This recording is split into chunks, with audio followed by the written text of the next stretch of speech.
তিনি বলেছেন সাল্লাইতু মা রাসূলিল্লাহি সাল্লাল্লাহু আলাইহি ওয়াসাল্লাম ফাইজা ক্বারা গায়রিল মাগদুবি আলাইহিম ওয়ালাদ-দাল্লিন ফাকালা আমিন ওয়া রাফা বিহা সাওতাহু ওয়া ফি রিওয়ায়াতিন উখরা ওয়া মাদ্দা বিহা সাওতাহু।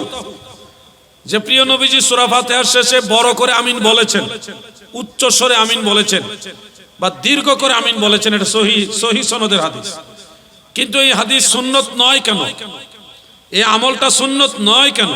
তার ব্যাখ্যা হলো, উত্তর হলো, যেই সাহাবী বড় করে আমিন বলার হাদিসটা বর্ণনা করেছেন ওই একই সাহাবী পরবর্তীতে বলেছেন প্রিয় নবীজি সূরা ফাতিহার পরে আমিন বলেছেন ওয়া খাফাদা বিহা সাওতাহু, নিচু স্বরে ছোট করে আমিন বলেছেন। তাহলে একবার বললেন নবীজি বড় করে আমিন বলেছেন, ওই একই সাহাবী আরেকবার বললেন নবীজি ছোট করে আমিন বলেছেন। কথাটা একটা আরেকটার বিরুদ্ধে চলে গেল না? সাংঘর্ষিক হয়ে গেল। কেন হলো? হাকিকত হলো শারহু মাআনিল আসার এবং অন্যান্য কিতাবে আমরা পেয়েছি এই সাহাবী ওয়াইল ইবনে হুজর তিনি ছিলেন ইয়ামান দেশের রাজার ছেলে, রাজপুত্র, প্রিন্স। তিনি এবং কিছু লোক মদিনা শরীফে এসে ইসলাম ধর্ম গ্রহণ করেছিলেন। ওনারা ওই সময়ের জন্য নও মুসলিম ছিলেন বিধায় রাসূল পাকের দরবারে কিছুদিন ওনারা থেকে নামাজ সহ ধর্মের গুরুত্বপূর্ণ বিষয়গুলি শিখলেন। তো প্রিয় নবীজি ওই নতুন মুসলমান হওয়া সাহাবীদেরকে শিক্ষা দেওয়ার উদ্দেশ্যে, তালিম দেওয়ার উদ্দেশ্যে কিছুদিন বড় করে আমিন বলছিলেন। উদ্দেশ্য হলো ওই নতুন সাহাবারা যেন আমিন বলাটা শিখে। যখন সবাই শিখে ফেললেন তখন আবার প্রিয় নবীজি আস্তে বা ছোট করে আমিন বলা শুরু করলেন। তার মানে বড় করে আমিন বলাটা ছিল তালিমের জন্য, সবাই শিখার জন্য, আর ছোট করে আমিন বলাটা হলো সুন্নত। এটা নবীজির মূল অভ্যাস মুবারক, এইভাবেই নবীজি আমিন বলতেন। অতএব ভাই আমার, হাদিস সহিহ হইলে যে এটা করা লাগবে তা নয়। এটার জন্য আপনাকে বুঝতে হবে যে সুন্নত কোনটা। সব হাদিস সুন্নত না, কিন্তু সব সুন্নত হাদিস।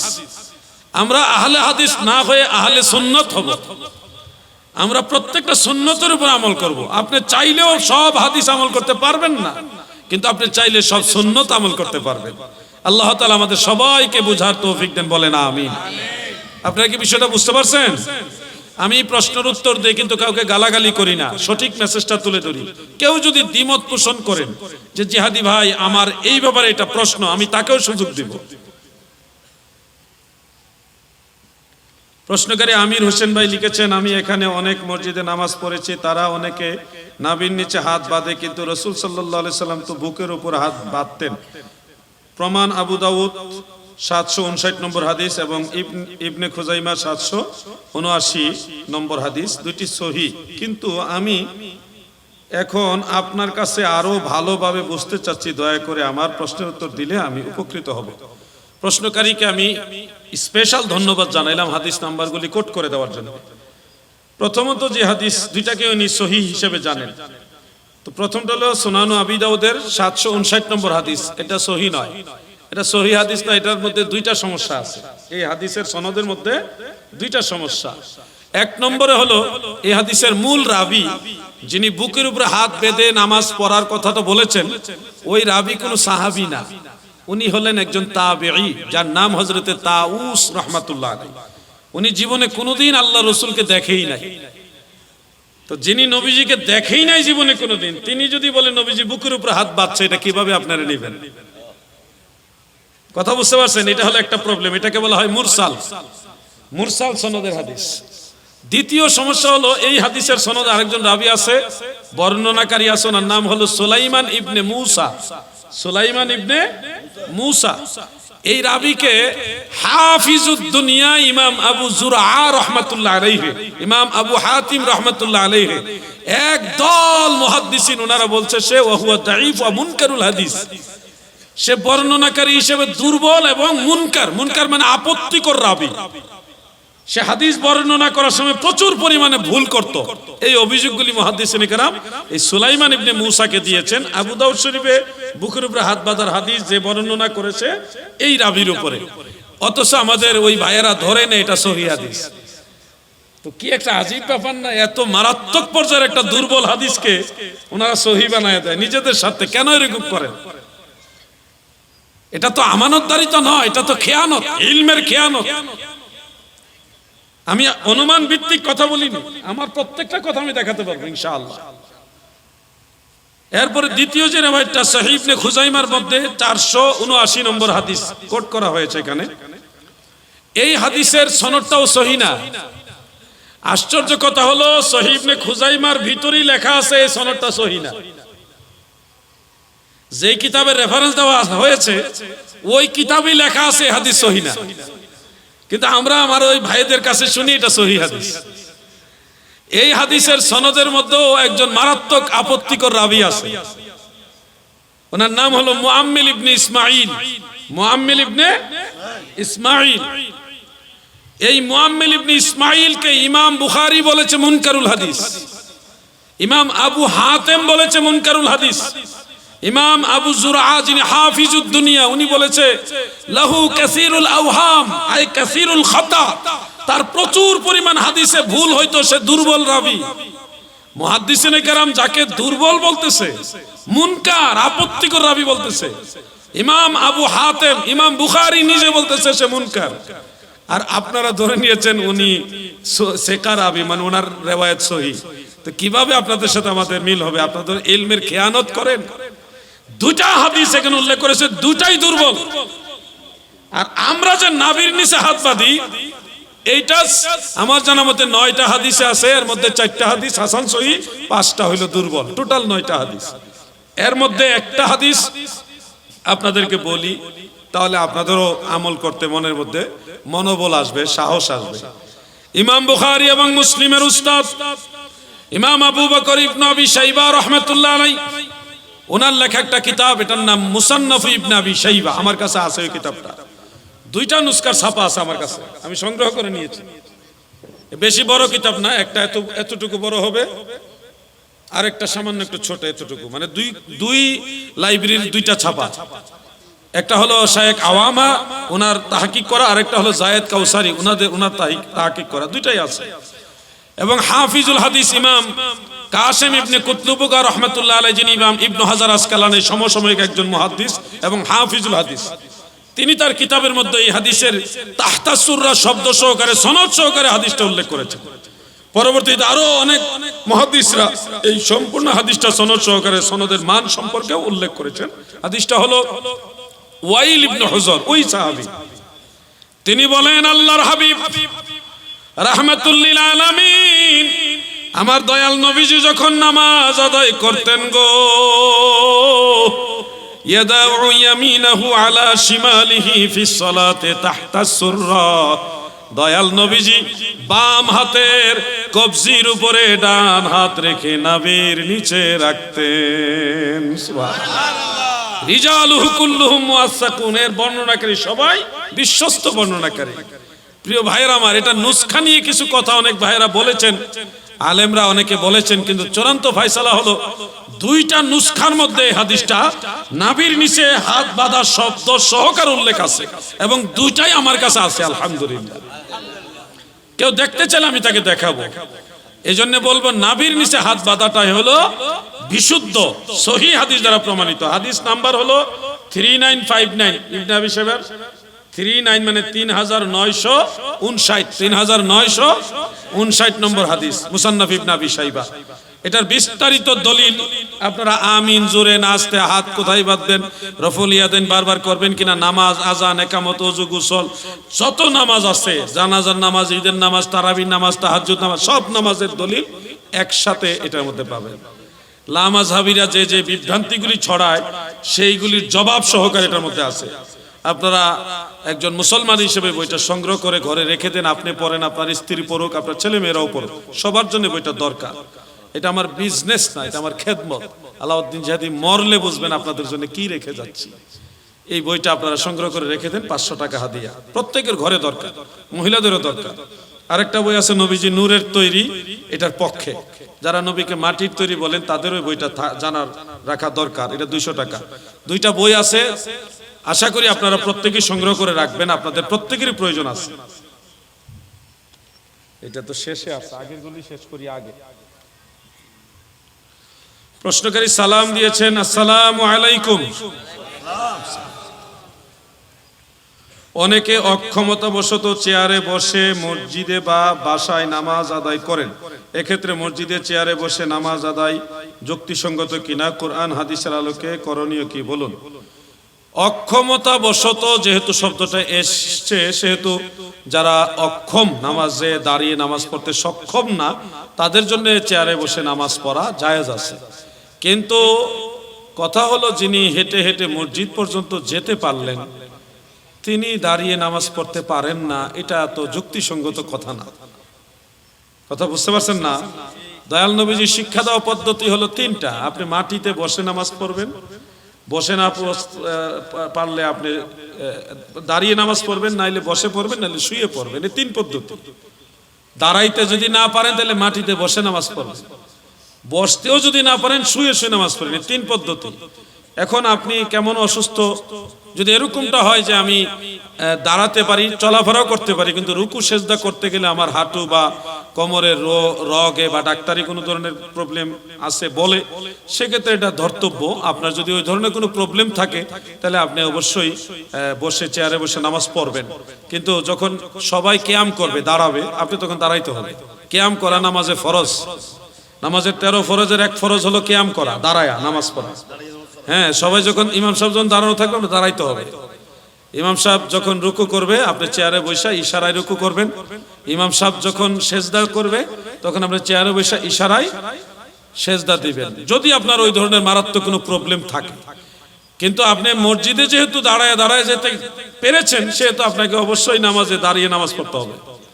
রুকু সেজদা করলে কোমরে বা রোগে বা কোনো ধরনের যদি এরকম রোগ থাকে, অসুবিধা থাকে, তাহলে আপনি রুকু সেজদাগুলি ইমামের সাথে চেয়ারে বসে ইঙ্গিতে ইশারায় করতে পারবেন। তবে আমার মনে হয় অধিকাংশ ভাইয়েরাই ধোঁকা দেওয়ার চেষ্টা করে। সামান্য একটু অসুবিধা, যেটা সাধারণত উনি চাইলে বসে নামাজ পড়তে পারেন, একটু সামান্য একটু ব্যথা লাগছে, ওই চেয়ার নিয়ে বসে গেছে। ভাই, আপনি এত কষ্ট করে মসজিদে গেলেন, নামাজ পড়লেন, দেখা গেছে দাঁড়িয়ে নামাজ পড়ার সক্ষমতা থাকা সত্ত্বেও আপনি চেয়ারে বসে নামাজ পড়ছেন। আপনি এই 80 বছরও যদি এভাবে নামাজ পড়েন, কোনো নামাজে আল্লাহর কাছে কবুল হবে না। তাহলে আপনার এত কষ্ট করে নামাজ পড়ে তো লাভ হইল না, আপনার তো সবই ফাউজ হইতেছে। তো কষ্ট করে নামাজে যেহেতু পড়ছেন, দাঁড়ায়া পড়েন। চেয়ার দরকার কি? মাটিতে বসে আল্লাহর কাছে কাইন্দা দেন, আল্লাহ আমার দাঁড়ায় নামাজ পড়ার সুযোগ দেন। দেখবেন আল্লাহ আপনার দোয়া কবুল করে ফেলছে, আপনাকে সুস্থ বানায় দিবে আল্লাহ। আল্লাহ পারে কিনা বলেন?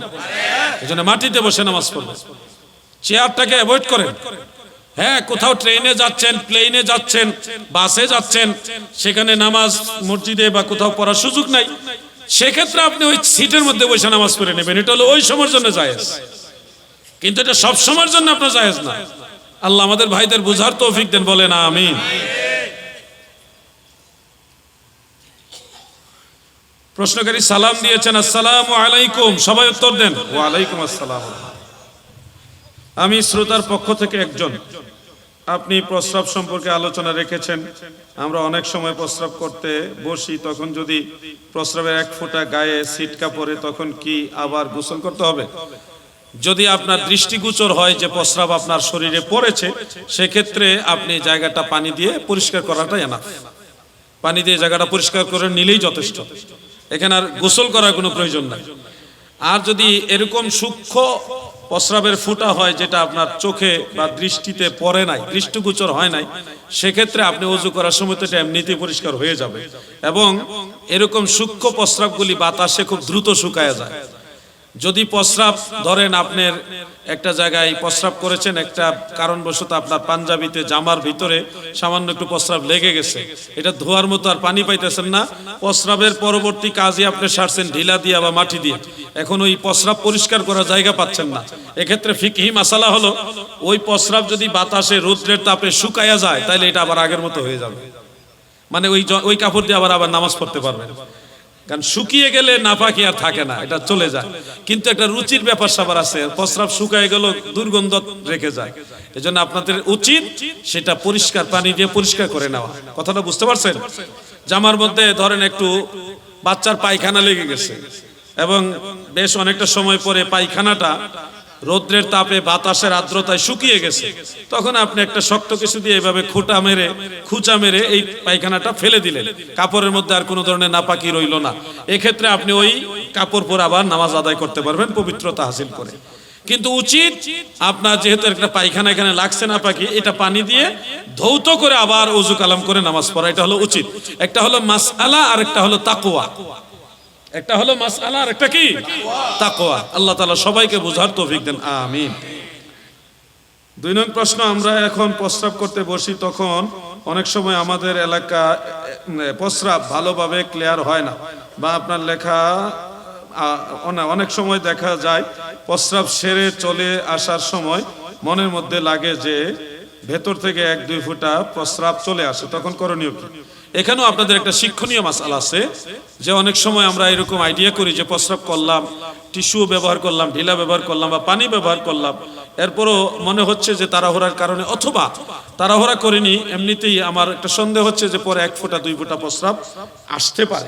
এক্ষেত্রে আমাদের করণীয় কি? শুনুন, যদি আপনি যথাযথভাবে ঢিলা ব্যবহার করেন, পানি ব্যবহার করার পরে যদি আপনার প্রস্রাব অনবরত 1 ফোঁটা 2 ফোঁটা আসতেই থাকে বা এটা আসে পড়ে, তখন এটা আপনার রোগ হবে, এটা একটা অসুখ। এই অসুখের জন্য মাসালা হলো আপনি ওযু করে নামাজ পড়ে ফেলবেন।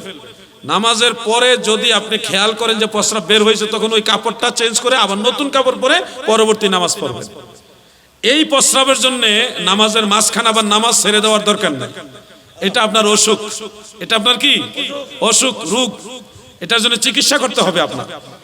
এটার জন্য নামাজের মাঝখানে আপনার নামাজ ভেঙে যাবে না, নামাজের ভিতরে আবার নামাজ ছেড়ে দিয়ে ওযু করা লাগবে না। আপনাকে অবশ্যই প্রস্রাবের সময় সতর্কতা অবলম্বন করতে হবে। সতর্কতা অবলম্বনের পরেও যদি প্রস্রাব এটা বের হয়, তখন এটা অসুখ, তখন এটা কি অসুখ। আর যদি এরকম মনে করেন জোর পানি ঢাইলা জায়গা, তাড়াহুড়া করে প্রস্রাব করে কোনো মতে পানি ঢেলে বা ঢিলা ব্যবহার করে চলে গেলেন, অবহেলা করলেন, এর পরপরই আবার 1 ফোঁটা 2 ফোঁটা প্রস্রাব চলে আসে, তখন কিন্তু এটা নাপাকি।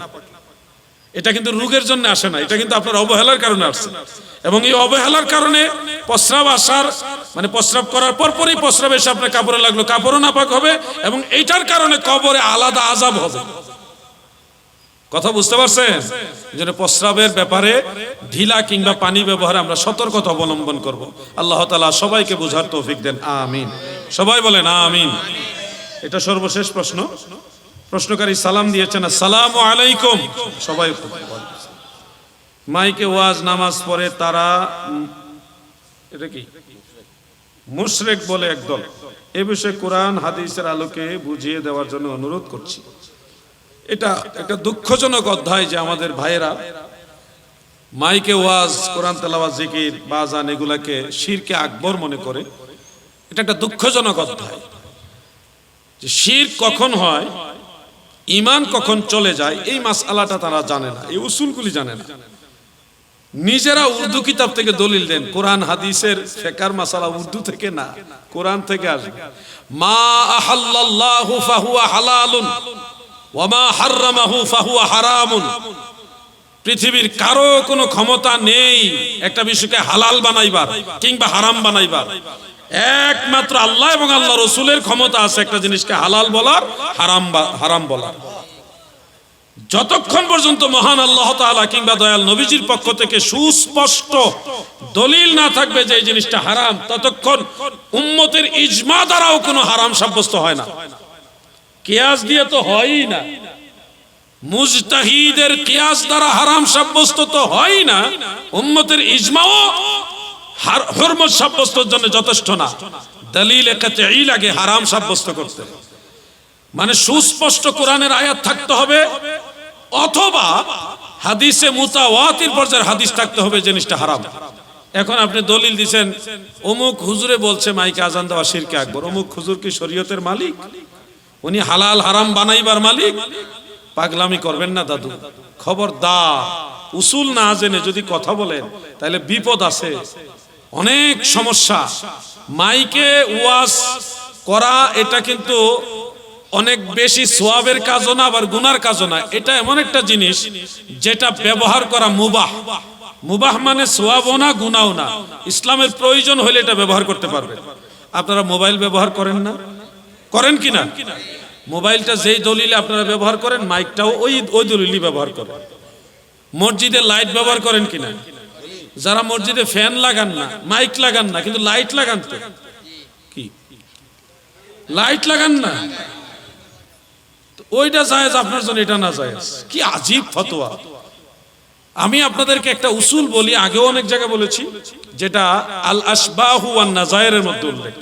সেখানে স্পষ্ট উল্লেখ, আল আসলু ফিল আশিয়াই আলা ফিল আশিয়াই আল ইবাহাতু হাত্তা ইয়াদুল্লা দালিলু আলা তাহরিম।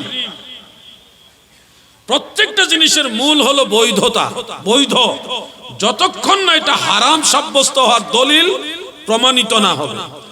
এখন মুবাহ মানে প্রত্যেকটা জিনিসের মূল হলো মুবাহ। আপনারা বলুন, আমাকে একটু সহযোগিতা করুন, হজে যাচ্ছেন প্লেনে না পায়ে হেঁটে? প্লেনে যাচ্ছেন না, অথবা প্লেনে ওঠার জন্য মাইক্রোতে, প্রাইভেট কারে, বিভিন্ন বাহনে উঠছেন, বাসে উঠছেন, এটা যেই দলিলে জায়েজ, ওই মাইকে ওয়াজ করাটা ওই দলিলই জায়েজ। মনে রাখবেন, এই ভাইদের ফতোয়াগুলি শুনলে মাঝে মধ্যে দুঃখ লাগে যে ইনারা হালাল হারামের উসুল জানে না। আমি চাইলে একটা জিনিসকে হারাম বলতে পারবো না, এই এখতিয়ার আমার নাই। উনি যে, আমি এই ব্যাপারে আমাকে দুই তিনটা বই আমাকে অনেকে দিয়েছে মাইকের মাসালার ব্যাপারে, আমি ওই বইগুলি পড়েছি। পড়ার পরে আমার কাছে মনে হইলো এই মানুষগুলি অসুস্থ, যারা এই বই লেখছে তারা অসুস্থ মনে হয়েছে আমার কাছে। এদের বড় আলেমের সোহবত নিয়ে চিকিৎসা করা উচিত। কেন বললাম অসুস্থ? আল্লাহ তাআলা বলেছে লা তুশরিক বিল্লাহি শাইআ, আল্লাহর সাথে কোনো কিছুকে শরীক করো না, আল্লাহর ইবাদতের সাথে কোনো কিছুকে অংশীদার করো না। এই আয়াতগুলিকে ওনারা দলিল নিয়েছে যে মাঝখানে মাইক ব্যবহার করা যাবে না। আরে ভাই, কি আজীব ব্যাপার!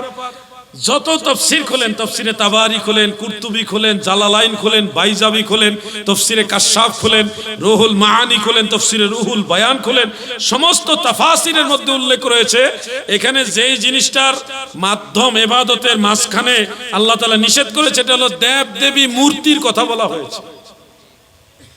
ওই দেব দেবী মূর্তি এগুলার আয়াত তাফসীরে না লাগাইছে মাইকের ভিতরে। কোথায় রাজরানী আর কোথায় বট গাছের ফেরতিনি, কোথায় সাসার কবর আর কোথায় সাসি কান্দে, মোটেও লেখাপড়া করে না এগুলো। এজন্য বলছি মাইকে আজান দেওয়া জরুরি না, মাইক ছাড়াও আজান দেওয়া যাবে। মাইকে ওয়াজ করা জরুরি না, মাইক ছাড়াও ওয়াজ করা যাবে। কিন্তু মাইকে আজান দিলে, মাইকে ওয়াজ করলে, মাইকে কোরআন তেলাওয়াত করলে এটা মুবাহ। এটার জন্য তাকে শিরকে আকবরের ফতোয়া দিবেন, মানে তাকে কাফের বানায় দিবেন। ভাই একটু চিন্তা করেন, যদি সেই লোক কাফের না হয় তাহলে কিন্তু আপনি কাফের হয়ে যাবেন। খবরদার, একজন মানুষকে কাফের বলার আগে আপনি চিন্তা করবেন, যদি সত্যি সত্যি এতগুলি মুসলমান কাফের না হয় তাহলে কিন্তু আপনি কাফের হয়ে যাবেন, আপনি কিন্তু বেঈমান হবেন। এজন্য খুব সাবধান। পৃথিবীর কোন, আপনি যদি বলেন যে অমুক ইন্ডিয়ার অমুক হুজুর বলছে, অমুক হুজুরের ক্ষমতাই নাই একটা বিষয়কে হারাম বলা, ওনাকে অবশ্যই দলিল দিতে হবে কোরআনের আয়াত থেকে। আল্লাহ যেন ভাইদের বুঝার তৌফিক দান করেন, বলেন আমিন। সবাই বলেন আমিন। যারা মাইকে আজান দিতে চান না, আজান দিবেন না, মুখে আজান দেন, জায়েজ আছে। মাইকে ওয়াজ করতে চান না, মুখে ওয়াজ করেন, 100 বার জায়েজ আছে। মাইকে কোরআন তেলাওয়াত করতে চান না, মুখে তেলাওয়াত করেন, 100 বার জায়েজ আছে। কিন্তু মাইকে যদি আজান কিংবা ওয়াজ বা তেলাওয়াত কেউ করে তাহলে সেটাও নাজায়েজ না। সবার অনুমতি থাকলে সেখানেও সেটা মুবাহ, বৈধ। আল্লাহ তাআলা সবাইকে বুঝার তৌফিক দেন, আমিন। ঈদের নামাজের সময় দেখা যায় ঈদের নামাজের আগে অনেকে ফজরের নামাজ আদায় করে, এক্ষেত্রে নামাজ আদায় করা যাবে কিনা? এটা কি ময়দানে করে না ঘরে? মসজিদে, মানে ঈদের নামাজ মসজিদই হচ্ছে নাকি? মসজিদে, মাঠে। মানে ঈদের নামাজটা হচ্ছে কোথায়? মসজিদেই। আচ্ছা, ঈদের নামাজের মাঠে আপনি এই নামাজ পড়বেন না, ফজরের নামাজ পড়বেন না। আপনার যদি ফজরের নামাজ কাজা হয়ে থাকে, অবশ্যই নামাজে যাওয়ার আগে তো আপনি ওযু করে নিন, ওযু ছাড়া তো আর ঈদের নামাজে যান না। অবশ্যই আপনি ঘরের ভিতরে ফজরের নামাজটা আদায় করে ঈদের নামাজে গিয়ে ঈদের নামাজ আদায় করবেন। ঈদের নামাজ সেটা আলাদা ইবাদত। এখানে যদি অন্য নামাজ পড়েন তাহলে এটা একটা অন্য নামাজের সাদৃশ্যতা চলে আসবে, মানুষের ভিতরে কনফিউশন তৈরি হবে। এই জন্যে আপনার কারণে দেখা গেছে আরো 2-4 জন নফল পড়া শুরু করবে এবং এটা একটা রেওয়াজ হয়ে যাবে, যেটা ইসলাম এলাও করবে না। ফজরের নামাজ যদি কাজা হয় তাহলে ঘরে ফজরের নামাজ পড়ে তারপরে ঈদের নামাজ পড়ার জন্য মাঠে বা মসজিদে যাবে। এটা হলো পরামর্শ। মনে রাখবেন দাদু, ঈদের নামাজের আগে পরে নির্ধারিত কিছু আমল আছে।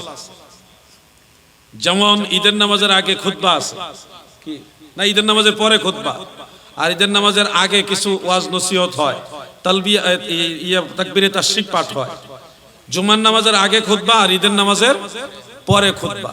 এখানে তাকবীরে তাশরিক যেটা পড়া হয় এটা নিয়েও ফুকাহে কেরামদের কিছু কথা আছে, যে এটা করতে পারবে কিনা, কখন করবে, নামাজের আগে করবে না পরে করবে, অনেক কথা। তাকবীরে তাশরিক যেটা ফরজ নামাজের পরে আমরা 13 তারিখ আসর পর্যন্ত পড়ি, তো ওইটাই পড়া যাবে কি যাবে না এটা নিয়ে ফুকাহে কেরামদের অনেক কথা। তো এখানে আপনি যদি আলাদা ফজরের নামাজ পড়েন এবং ঘরে সবাই পড়া শুরু করেন, এটা একটা রেওয়াজ হয়ে যাবে, যেটা মারাত্মক পর্যায়ে একটা গুনার কাজ হবে। কেন গুনার কাজ হবে? ফজরের নামাজ ফজরের ওয়াক্তে পড়া ফরজ, আর সেটা যদি আপনি মাঠে পড়া শুরু করেন আপনার দেখা দেখি আরো 2-4 জন পড়বে। তো ওই ফরজ ওয়াক্ত মতে নামাজ পড়ার এই ফরজ বাদ দিয়ে মানুষের ভিতরে একটা রেওয়াজ হবে যে মাঠে গিয়ে ফজরের নামাজ পড়া শুরু করবে। তো এই রেওয়াজটা অনেক বড় গুনার কাজ হয়ে যাবে। এই বিষয়গুলি খেয়াল রাখবেন, ফজরের নামাজ ঘরে পড়ে যাবে। আল্লাহ তৌফিক দেন, আমিন। আর প্রশ্ন আছে? আচ্ছা, এইটা মনে হয় আছে। আমি আর প্রশ্ন নিচ্ছি না, এটাই লাস্ট। কোনো মানুষ পূর্বে ভালো ছিল কিন্তু হঠাৎ পাগল হয়ে গেছে বা পাগলের অবস্থায় মারা গেলে তার পূর্বের গুনাহসমূহ ক্ষমা হয়ে যাবে কিনা? মনে রাখবেন 3 শ্রেণীর মানুষের কিরামান কাতিবিনের কলম বন্ধ হয়ে যায়, মানে লেখে না কিছুই। এর মধ্যে এক শ্রেণীর মানুষ হলো মাজনুন, পাগল। মানুষ যখন মস্তিষ্ক বিকৃত হয়ে যায়, ব্রেইন আউট হয়ে যায়, এই ধরনের মানুষের আমল নামাই বন্ধ হয়ে যায়, মানে আর সওয়াব নেকি কিছুই লেখা হয় না। সুবহানাল্লাহ বলেন না? এই জন্য পাগল অবস্থায় তার যাই হয়েছে এটার জন্য তাকে আল্লাহ জবাবদিহিতা যাকে খুশি তাকে আযাব দিবেন, তবে অবশ্যই আল্লাহর কাছে জবাবদিহিতা করতে হবে সুস্থ সময়ে, যদি আল্লাহর হুকুম ফরজ বন্দেগীগুলি সে পরিত্যাগ করে থাকে। ফরজ গোসলের নিয়ম সমূহ একটু বুঝিয়ে দিবেন। অন্য গোসল যেরকম ফরজ গোসল ওরকমই, জাস্ট নিয়তে বেশ কম, নিয়তে বেশ কম। আপনারা ফরজ গোসলের জন্য আলাদা কোনো নিয়ম নাই। এই ফরজ গোসলেরও ফরজ 3টা, অন্য গোসলের ফরজও 3টা। বলেন তো গোসলের ফরজ কয়টি? প্রথমটা কি? কি কুলি করবেন না? আগে নাকি ফেলে দিলাইবেন? প্রথমটা হলো গড়গড়ার সহিত কুলি করা, এরপরে নাকে পানি দিবেন। 3 নম্বর হলো সমস্ত শরীরে পানি পৌঁছানো। এই 3টা ফরজ গোসলের, এগুলি মনে রাখবেন। গোসল করছেন কিন্তু নাকেও পানি দেন নাই, গড়গড়া কুলিও করেন নাই, আপনার কিন্তু গোসল হবে না। একবারে পদ্মা নদীর পানি পুরাটা শরীরে ঢাললো কাম হবে না, শরীর পবিত্র হবে না। কুলি করতে হবে, নাকে পানি দিতে হবে, এরপরে কি আপনি সারা শরীর ধোয়েন, পরিষ্কার করেন। আল্লাহ বুঝার তৌফিক দেন, আমিন। আমি আলোচনা এখানেই শেষ করে দিলাম। এখন আপনাদের নিয়ে মিলাদ শরীফ এবং আখিরি মোনাজাত পরিচালনা করবেন। আজকের মাহফিলের বিশেষ মেহমান হলো উনি প্রধান মেহমান, শাহজাদা মোহাম্মদ শাহরিয়ার কামাল সাদিব রাজা হুজুর, নায়েবে সাজ্জাদানশীল উস্কাইন আলীনগর দরবার শরীফ আনোয়ারা চট্টগ্রাম। তিনি এখন আপনাদের নিয়ে মিলাদ শরীফ এবং দোয়া পরিচালনা করবেন। আমি আপনাদের কাছ থেকে যেহেতু ঢাকা যাব, দূরের যাত্রী হিসেবে আপনাদের কাছ থেকে ক্ষমা চেয়ে বিদায় নিলাম। আসসালামু আলাইকুম ওয়া রাহমাতুল্লাহ।